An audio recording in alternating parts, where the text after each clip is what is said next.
एक गांव जो अंधेरी के नाम से जाना जाता था, जहां सूरज की रोशनी भी बहुत डरावनी थी। यहां सब कुछ धीमा था, इतना धीमा कि पत्तों के गिरने की आवाज भी साफ सुनाई दे जाती। गांव के बीचों बीच एक पुराना पीपल का पेड़ था, जिसके नीचे अक्सर बूढ़े बुजुर्ग बैठकर कहानियां सुनाया करते थे। इन कहानियों में से एक कहानी थी गांव की तीसरी गली की। गांव में केवल 3 गलियां होती थीं। पहली गली मंदिर की ओर जाती थी, दूसरी बाजार की ओर, और तीसरी गली के बारे में कोई बात नहीं करता था। ऐसा नहीं था कि वो गली मौजूद नहीं थी, पर गांव वाले उसे अनदेखा करते थे, जैसे वो कोई बुरी याद हो।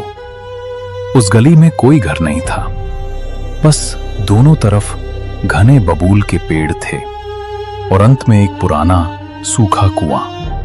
गांव का सबसे छोटा बच्चा टिल्लू बहुत शरारती था।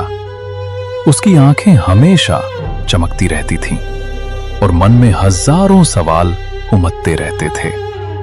बूढ़े बुजुर्ग जब तीसरी गली की बात करते तो उसको देखने के बाद चुप हो जाते थे, तो टिल्लू का मन और भी व्याकुल हो उठता। तीसरी गली में ऐसा क्या है दादी? वो अपनी दादी से पूछता है। दादी, आप बताती क्यों नहीं? दादी एक लंबी सांस लेती हैं। उनकी आवाज में एक अजीब सी थरथराहट होती है। बेटा, उस गली में मत जाना, वहां समय रुक जाता है। टिल्लू की नन्ही आंखों में डर की जगह उत्सुकता भर जाती है। टिल्लू बोलता है, समय रुक जाता है, पर कैसे दादी? दादी बस अपना सिर हिला देती और दूसरी कहानियों में खो जाती।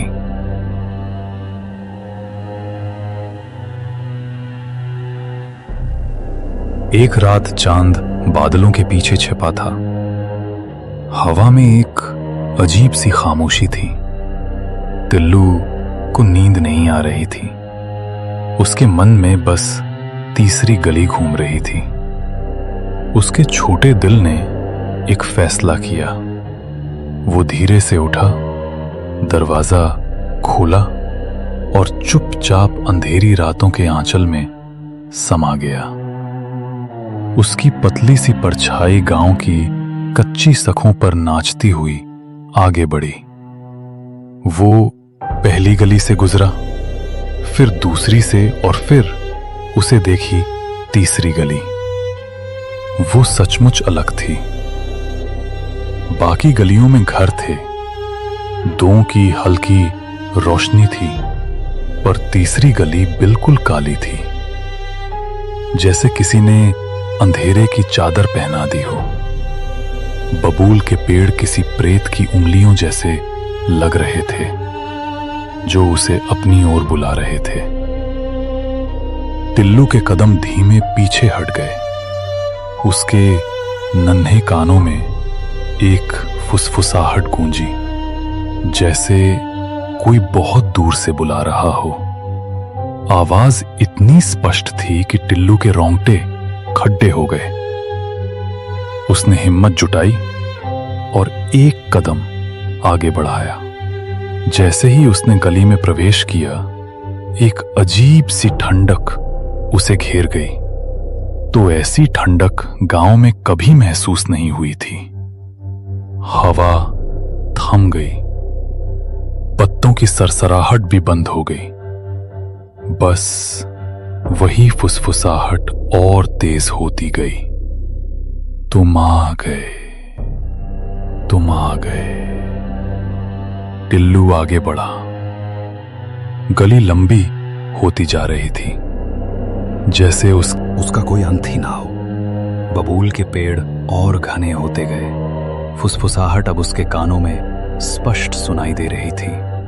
उसके सामने अचानक एक धुंधली सी रोशनी दिखाई दी। वो रोशनी कुएं की तरफ से आ रही थी। वो भागा उस रोशनी की ओर। जैसे ही वो कुएं के पास पहुंचा, रोशनी गायब हो गई। कुआं वो गहरा काला था जैसे वो पाताल लोक का रास्ता हो। अचानक एक ठंडी हवा उसके चेहरे से टकराई। वो डर कर पीछे हटा। उसकी सांसें तेज हो गईं। वो मुड़ा और भागा उसी रास्ते से जिस रास्ते से आया था। वो भागता गया, गली खत्म ही नहीं हो रही थी। उसे लगा जैसे वो एक ही जगह पर दौदाच रहा हो। उसने अपनी पूरी ताकत लगाई। आखिरकार वो गली के आखिर पर पहुंचा। उसकी सांस फूल रही थी। वो गांव में वापस आ गया था। उसने अपने घर की तरफ देखा। वहां दिया जल रहा था। वो दौड़ डालकर अपने घर की ओर गया और दरवाजा खटखटाया। दरवाजा खोला। उसकी दादी खड़ी थी। उन्हीं पुरानी आंखों से उसे देख रही थी। टिल्लू कहाँ गए थे बेटा? रात भर जागे हो क्या? दादी, मैं तीसरी गली में गया था। दादी ने उसे प्यार से देखा और धीरे से मुस्कुराई। बेटा, तुम अभी अभी तो सोए थे। अभी तो आधी रात भी नहीं हुई। टिल्लू ने घड़ी देखी। सचमुच अभी रात के 12 बजे थे। वो तो कुछ देर पहले ही उठा था, पर उसे लगा कि वो घंटों भागा है। क्या ये एक सपना था? उसने अपनी दादी को देखा। उनके चेहरे पर वही शांत भाव था। वो बिस्तर पर गया और तुरंत सो गया। अगली सुबह सूरज की रोशनी से गांव जगमगा रहा था। टिल्लू उठा और नाश्ता करने बैठा। उसकी दादी ने पूछा, कैसी नींद आई बेटा? ठीक थी दादी। लेकिन उसके मन में अभी भी रात की घटना घूम रही थी। वो थोड़ा सहमा हुआ था। शाम को टिल्लू बाहर खेलने गया। वो खेलते खेलते गांव के किनारे तक पहुंच गया। उसने देखा वही तीसरी गली। उसके मन में एक अजीब सी बेचैनी हुई। वो वापस घर की ओर लौटा और तभी उसके कानों में वही धीमी आवाज गूंजी। टिल्लू ने गर्दन घुमाई। कोई नहीं था, पर आवाज स्पष्ट थी। वो समझ गया वो रात का अनुभव कोई सपना नहीं था। उस रात फिर चांद बादलों के पीछे छिपा था। हवा में वही अजीब सी खामोशी थी। टिल्लू को नींद नहीं आ रही थी। उसके मन में बस तीसरी गली घूम रही थी। उसके छोटे दिल ने एक फैसला किया। वो धीरे से उठा, दरवाजा खोला और चुपचाप अंधेरी रातों के आंचल में समा गया। उसकी पतली सी परछाई गांव की कच्ची सड़कों पर नाचती हुई आगे बढ़ी। वो पहली गली से गुजरा, फिर दूसरी से, और फिर उसने देखी तीसरी गली। वो सचमुच अलग थी।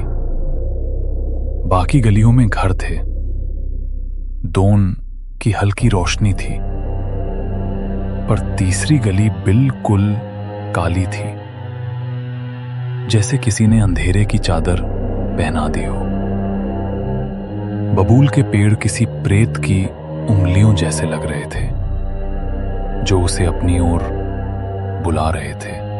उसने हिम्मत जुटाई और एक कदम आगे बढ़ाया। जैसे ही उसने गली में प्रवेश किया, एक अजीब सी ठंडक उसे घेर गई। हवा थम गई, पत्तों की सरसराहट भी बंद हो गई, बस तेज होती गई। तुम आ गए, तुम आ गए। और फिर से कहानी वहीं से शुरू हुई जहां से कल रात खत्म हुई थी। टिल्लू फिर उसी तीसरी गली के चक्रव्यूह में फंस गया था, जहां समय रुक जाता था और एक ही रात बार बार दोहराई जाती थी, हमेशा के लिए।